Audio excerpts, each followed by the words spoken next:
Hey folks, it's time for another Tool Tips with Nate. Last time I teased, what the heck is this? Now you're going to find out. Stay tuned.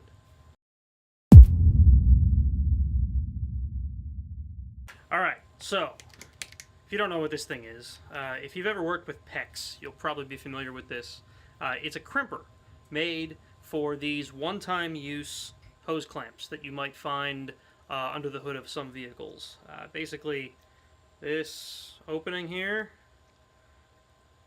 clamps right onto that little dimple on the hose clamp. I'm not going to crimp this because it'll waste it, but basically you squeeze this, that's why they're levered like they are, and then that detents, this ridge here, and that squeezes the whole thing together, and that clamps it around your hose.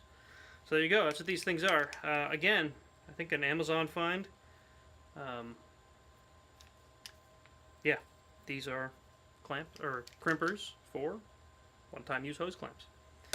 Next time around, I'm going to show you what the heck these things are for. Yeah, a little pointy thing. All right, thanks for tuning in.